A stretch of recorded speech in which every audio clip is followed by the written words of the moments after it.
everybody. It is Tracy Malone from narcissistabusesupport.com. I am going to have a lovely guest today. My friend Johanna Lynn is going to talk to us, and we're going to talk through being stuck in victimhood.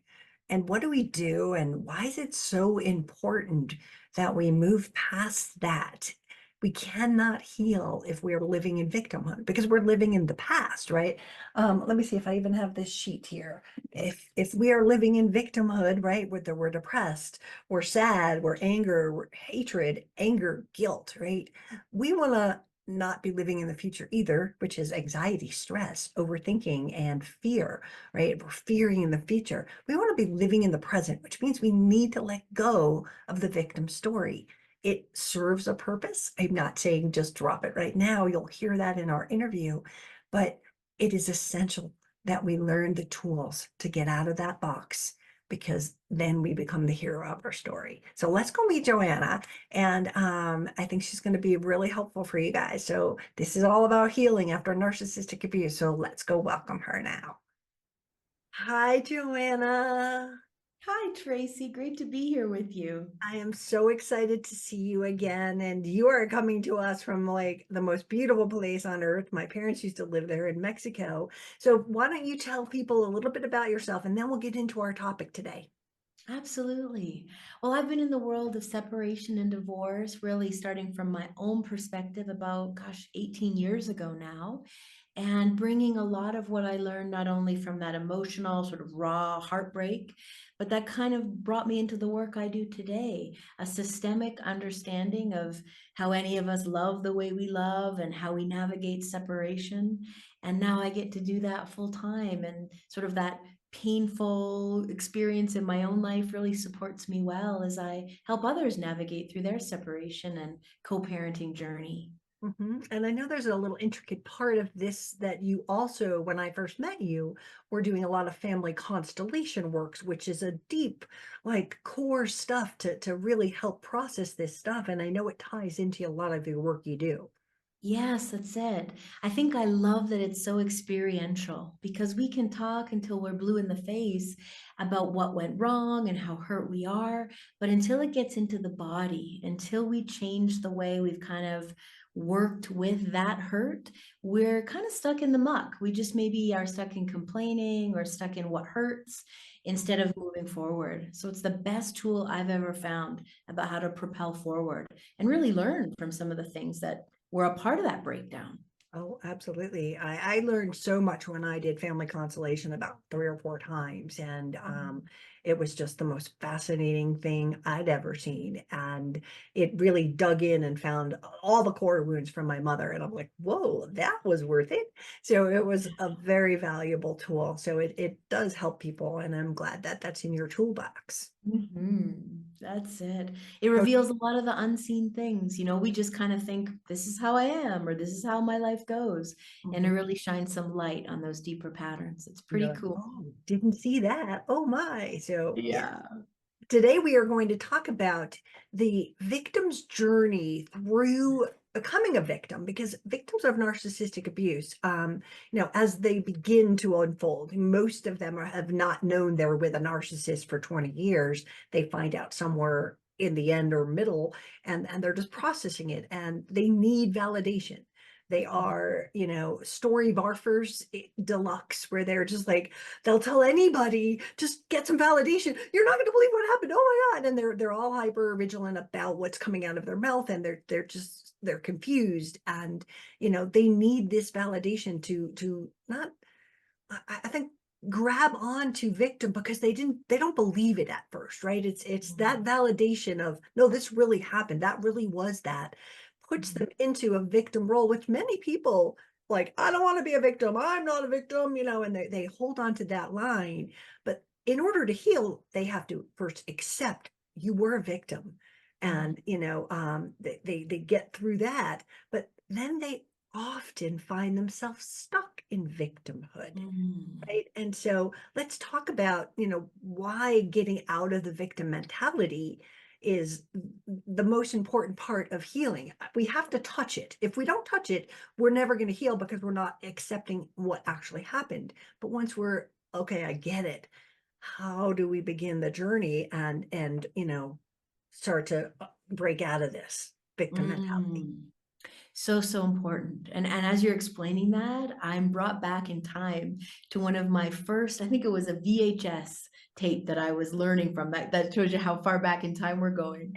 And Whoa. the topic was why people don't heal and how they can. And the Mm, facilitator went on to say, a lot of the times we might say, meet a new friend, or maybe we're going out on a first date. And we want to say, wow, you were divorced? Well, I got divorced. And we tell the story. And it's kind of like that scab of the hurt in the heart has just started to heal. And we rip it off again. And we're sort of trying to make sense of what happened. mhm, And I think what you started off saying is really so true, that sometimes we just don't know until we're halfway in or as we're trying to navigate separation. So, in a way, I think getting stuck in that victim mindset is because we can hardly believe what happened and how bad things got. And there's a part of getting to be understanding of ourselves. mm, How did I get stuck for so long? How did I attract this in the first place? And I think that's the key piece of how we get out of victim mentality is beginning to understand, where was this familiar? How mm, was loving somebody in this circumstance? How did that fit like a puzzle piece to my own history, maybe a previous relationship, or maybe more about how we grew up in our family? Did we see it modeled in our parents' marriage? So we're just trying to track, where does this feel familiar, so that we can get out of sort of hardly believing in ourselves or blaming ourselves for being stuck there. It's almost like your tires spinning out in the mud. We're not getting anywhere if we're just stuck. yeah. And you hit it on the head there, right? It's we've got to move out. We've got to Mhm. come through here and we've got to go through it. We have to be there, get out, and then and figure out and let go of that story because it will attach to us and then we are the victim forever and we don't want to be that, right? So No. in your work with the family dynamics, how does that play a role in holding on to the victimhood? Yeah. I think the first place is really maybe deepening what I would just started to share, is to really get a handle on what is my imprint. So I Mm, call my company the Family Imprint Institute, this idea that none of us get to be the way we are by accident. And so mhm, the more we can understand our own imprint, the more empowered we can be in getting out of any sort of emotional stuck place. mhm, And if we're I'm thinking back of a therapist who said once to me, the cheapest hit of power going is blame. And so if I'm in the victim mindset and I'm blaming and all the hurt is kind of out there, as valid as it might be, as understandable as it might be, we're still stuck in they did this to me. mhm, Instead of really recognizing my imprint, how mhm, is it familiar? How am I going to make different changes moving forward? And how am I able to make sense of my own responses so mhm, that we are in a position to make new choices? So the more we can really reflect and understand our own way of relating, this is how we get into a very new and healthy dynamic in our relationships. Sometimes this can be how we can explain it to our own children. I think a big sort of cost, if you would call it that, to getting out of this stuck place is to be agreeable to stop telling the story, mhm, to let it be complete, to kind of close the book on this is what happened, and more so come from the place of, what can I extract from it? What did I learn about myself? Who am I now? More from that empowered place so that we can step forward, then we're much, much less likely to repeat it again. absolutely. I have a course called Change the Story, which is Mhm. we're holding on to this. It actually attracts more narcissists because they hear that you've been abused and they go, cool, I'll never do that, ha ha ha, under the table, right? So it is an empowering thing to let that go, but it is also the key to freedom of just saying it was a fact, it happened, and I don't have to hold on to it, right? And when I tell stories now and I talk to my groups and my clients, if I tell something, the emotions are not there. It's a fact. It's just a Yeah, story. It's someone that's right. else's almost because it doesn't go, oh, I don't get triggered, right? And so it's can you define family imprints for people and then sort of Mhm. go, how do we explore these imprints that you're talking about to really Definitely. go deeper and go, oh, yeah, that was what my parents did. Or tell me about that, because I think we know what imprints are because I've done your work. But Mhm. for people who have never heard that word in this term, will you share that and then sort of go, how do we explore these things? How does it change things? How does it open the door? Yes, it's so important.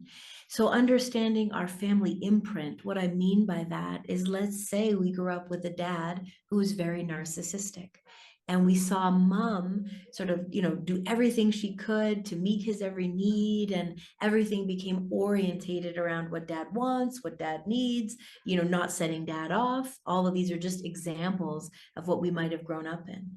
And so now that is the imprint. Either we tell ourselves, this is just how love goes, or this is what a wife is supposed to do for a husband. And even if it's same-sex partnerships, we still take on those different sort of categories and the way we connect. There's a part of us unconsciously that feels, this is just the way I relate. This is what I'm supposed to do. This is Mhm. the part of myself I kind of have to turn into a pretzel so that love doesn't leave.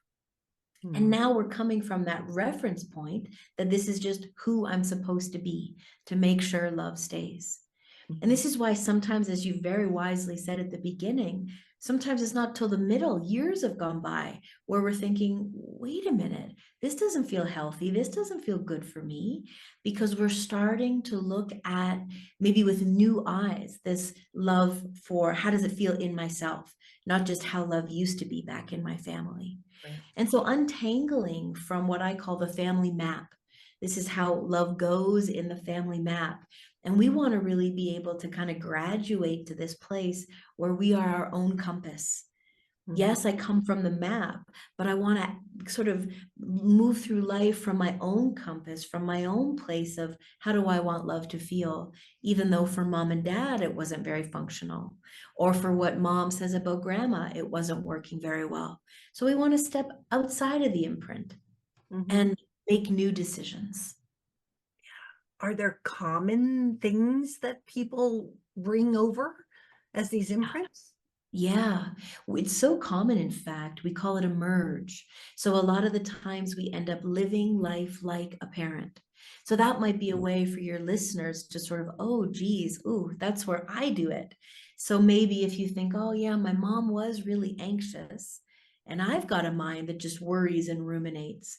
And so we're connecting the dots around, I'm doing it just like my parents, or the relationship I'm stepping out of, sadly, it looks a lot like my parents' marriage. Or I'm complaining about these traits or these circumstances. It's exactly what dad complained about mom. And so we're just looking to line up, where are the parallels? Where am I living life in a similar way, similar outlooks or similar complaints, so that we can get a little closer to how you want to live, to what's true for you. It's interesting how this sort of just blends over. And because we're not taught to think about it this way, we just navigate life from the family map. This is how it goes. This is how it's always been. And we Mhm. don't realize, but I'm not happy, or Yeah. that's too much of a compromise, or why do I always end up feeling like this? They're not listening to me, or they're short with me. And we're stuck in a cycle that can be all too painful. I know my family patterns were repeated in both of my marriages, right?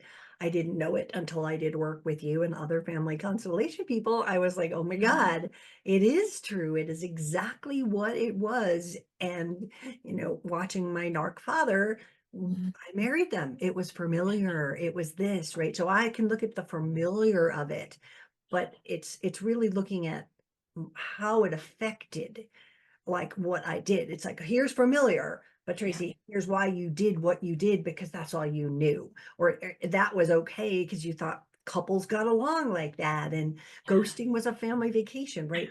Those are the kind of things that were imprinted on me so that when a man ghosted me, I was like, oh, no problem. They'll be back. It's like my sisters, it was so common Yes. and so regulated um, that we get into this place. And the strange part is that so many people in my work and yours, like when they're going through this divorce, this is when this stuff starts to unshuffle. So you're imploding a marriage, a relationship, a neighborhood, the things that you were familiar with, everything's poof gone, and you're dealing with that.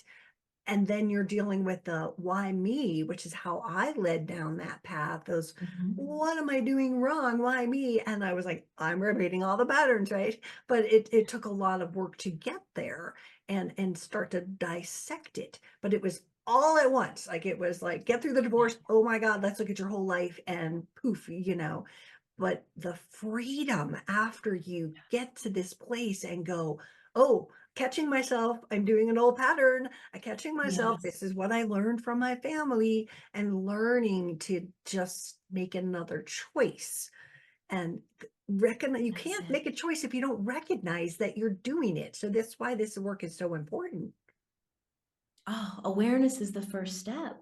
And you bring up such an important part because the heart of the matter, the deepest part of the work are exactly those connections that you've made. And I think the biggest step could be if my father is a narcissist and then I marry two narcissists in your example, how do we shift that? How do we change the way we're holding that? Maybe the hardest part of the work is being able to come to a place of resolution with your dad.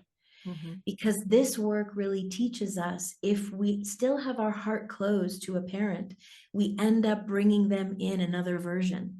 Is it my client, my boss, my partner, and then we just live it out. It's almost like life's way of saying, well, here you go, we'll serve it up again. How do you want to deal with it this time? Mhm. And so the deepest work is resolving it at the heart of the matter, Mhm. resolving it at the origin. Mhm. And some of your listeners might think, well, wait a minute, are you saying what my dad did was okay? Or this piece that's completely unforgivable? What do you expect me to do with that? Mhm. And to be honest, Tracy, the things that I have heard, the greatest harm can sometimes happen within our own families where we're supposed to be safe, where we're supposed to be supported. Mhm. And so I'm not saying any of that big stuff is okay, but it's a little bit like holding our hand on the hot stove and not pulling it away. We've got to be able to recognize my dad was a narcissist because he probably didn't get enough of what every little boy needs to thrive when he was a kid. Before therapy was common, before understanding the bigger picture of things, back in our parents' generation, we just kept doing what we were doing or drank a bit more to numb a bit more to keep up with what was expected. We weren't introspective. We weren't trying to resolve where the patterns come from. We've come a long way, and it's nice to see that evolution. But And these patterns will keep repeating unless we can resolve them at the heart of the matter. absolutely. And what you just said is brilliant, because we want that person that's going, I'm never going to forgive my mother. And I used to teach a course in forgiveness and nobody would show up. It's like I called it letting go and 80 people showed up. And it was like, It's okay, the here we go. true F word. It's the true F word. I Yeah. actually have the bomb for forgiveness, right? But it is learning that, again, when I did the family constellation work and did that deep dive into my mother first, um, Mhm. through that came out, she watched her mother get shot when she was 9 years old, and she lived in 26 foster homes, didn't know what a family was. I came to terms with why she was who she was and how she used this as a coping mechanism. She didn't know anything else. She did not have a family. She'd never lived in one for more than 2 weeks, right? So Yeah. it was sort of just coming to a peace, not a forgiveness for what she did, but an understanding of it, and almost an indifference that takes it from that hurt and anger to that story without the emotions. It's like, this is what happened. And again, she passed, so there's not a lot of attachments that other people still have to deal with. But it Mhm. it is essential to get to that point of knowing, again, your dad didn't get what he wanted. Okay, is this an excuse? No, but it's what it is. And can you It accept provides the context, it? doesn't it? Provides the context.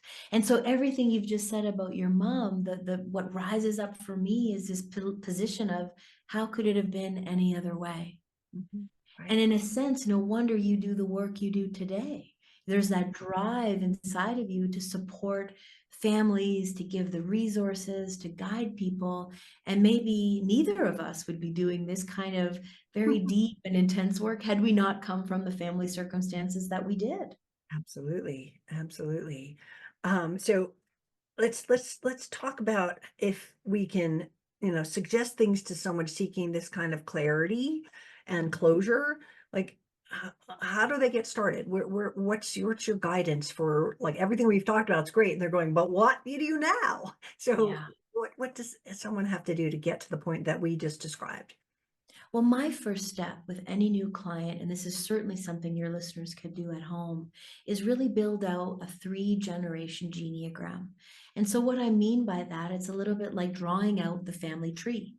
But Mhm, instead of just naming, like Uncle Carl and Grandpa Bob over here, we're actually really wanting to look at where did love stop flowing? mm, Where did it get tangled up? Where did maybe a trauma happen? Either a little t trauma, like, some bullying at school, and a big capital T trauma, like what you explained with your mom. We want to see where things might be replicating, where patterns of believing, feeling, those stuck points, where do they sit across 3 generations? So that might be me and my own children, me and my parents, and me and my grandparents. And we're just wanting to take a look at that broader context so that mhm, we can arrive at that place of, wow, no wonder mom was critical. No wonder dad was all about himself. If he didn't get what he needed from his mom and dad, of course he's going to try to extract it from my mom or even extract it from me, his own kid. mhm. That it doesn't go away, it just sort of finds a new route to get those natural needs met. And so now we're starting to look at it from a higher perspective. We're taking it out of it being personal. I learned through my neuroscience study that if we hold it as personal, it's like we're in limbic lockdown. We don't have any access to our resources to think of it from this higher perspective. We're just sort of stuck in that freeze position, whether it be locked in victim mindset or locked in I've got to protect myself, or I want to come back and fight. I want to really kind of make that boundary known. And Mhm. so, if we cannot take it personally and hold the larger context, we can get out of a lot of these stuck points that only bring about more of the same. If we're stuck, we just repeat. Yeah, yeah. And what I found is, in doing that kind of work, Mm. I did a whole damn family tree, like both sides, my mother, my father, my stepfather. There was Yeah, 3 generations of divorce in every lane around me. There yeah. was family feuding and not talking to in all generations. This has been going on forever. And I believe in all of my heart that I have broken that generational curse because I've done this work. And now Mm. my son is not destined to be the next generation that gets a divorce and makes these mistakes, because I've done the Mm. work and I can enlighten my child. And again, he's 29, so let's not call him 5, right? So people don't go, you're No. enlightening your child, he's 29, right? But when we can do the work ourselves and let go of that, we're cutting the ties to this pattern Mm. repeating, right? Yes, that might be the most exciting part of this work. It's like what we heal, what we come to completion with, our kids are free to have a different experience. Mhm. Yeah, it makes the hard work worth it because there's this sort of extra bonus part that is super meaningful to any one of us that have kids. Yeah. Had anyone in the other generations before me stopped to do the work, and had Mm. my mother, again, hypothetically, had she healed from all of her wounds and done the trauma work for the deep stuff she'd experienced, she wouldn't have been the mother she was, which means Mhm. all 3 sisters would have not had the destinies that they had because of her lack of parenting and neglect. That's So it. that would have been great. But this is it for our family. I am done, and my Mhm. son is confident and secure and much more educated than I would have Mhm. ever been Yeah, walking into a 29-year-old life. that's it. It's so empowering, this feeling of it ends here. And I think it can be so important for us to sort of look at our mom's experience and say she couldn't give what she never got. Those resources just weren't there. And so there's this sort of beautiful space of, I'll take it from here, mom. You know, this gift of life you've given me. That's beautiful. I receive it. And now I've got it, you know, the growth and the change. Because I think that's another piece where some people can get stuck. Like, why do I have to do all the work? Why couldn't they give this to me? And then we're kind of in a fight for what we didn't get enough of. Mhm. And I think divorce in itself can be a little bit like that fight. We're in a fight for what the husband or wife should have given, what we didn't get in the marriage. And a lot of that can be left over from a childhood where we feel we didn't get what we all need as kids to thrive. I love talking to you. We could talk all day. You're like this guru from Mexico, and you live in the town where my parents lived. So, What that a wild coincidence, I huh? know it's kind of a twist of fate here. Yes. Live from, Mexico in their town, and we're giving this advice to the world about healing the wounds of the parents and healing the wounds of divorce, because it does change everything. And when people are getting a divorce, they're so afraid of their kids and their journey and their destiny. And I didn't want them to be in a divorce house. And, Mm, well, let's do the work and break the pattern here. And that's yes. what, letting go of victimhood does. It is the key. It is the why you want to do this, right? It's easy to say, oh, just let go of the victimhood, but Mm, it's deeper. It is about doing this work that is holding you to it from the family. And it's not just the victimhood of the divorce. It is what else is in here, and how do I heal that so that if I get another partner, it's not another mistake that I'm repeating the same patterns. agreed. And even the thoughts we have in our own mind, you know, can I be kind and compassionate to myself for what I've gone through, not from a victim place, but from an understanding place. So it just kind of changes everything. And if you turn yourself from the victim to the hero of the story by Mm. doing these changes, thank you, God. It's Mm. exactly what we want to do, right? It's letting go of the victim story is, well, what am I going to be if I'm not the victim? Well, Yeah, let's begin a new chapter. Let's make no you the kidding. heroine of the story and build the new life that you've never even dreamed of because you were holding on to stuff from childhood. That's it. The freedom is just right there as you begin to implement these practices. It's really exciting. It really is for us. So we're like, wee. So tell me how people can reach you, and let's start with that. Yeah. So they can find some articles and podcasts that I've done in the past on my website, which is simply my name, johannalynn.ca. And you can find me on LinkedIn under my name. I like to write articles there on a weekly basis. And I'm on Instagram under the Family Imprint Institute. Yay. Well, thank you so much for this amazing chat today. I know people are going to get a lot out of it, and it's always good to see your face. You too, Tracy. Thanks for having me. I hope you found that helpful. We've been old pals, and I think it's ironic that we're sitting here talking about my mother in the town where my parents lived. And Joanna is an amazing practitioner. She just does great work, and I've done a lot of different work with her and in a group and things like that. So this is many, many years ago. It's maybe 7 years ago. So we've known each other a while. So look her up. We'll put her information in the notes below. And if this is something you're interested in, I can always help you, coach you, get you through it. You don't have to live there alone. It doesn't take long. It just takes direction and accepting where you are and where you want to be. And again, it's not a forgiveness. It is accepting of what happened and why. And that changes all the patterns here. So the lessons learned are key here too. So this is Tracy Malone. Thank you so much for joining us today. And I will see you again. If you haven't subscribed, please do. And I will see you again.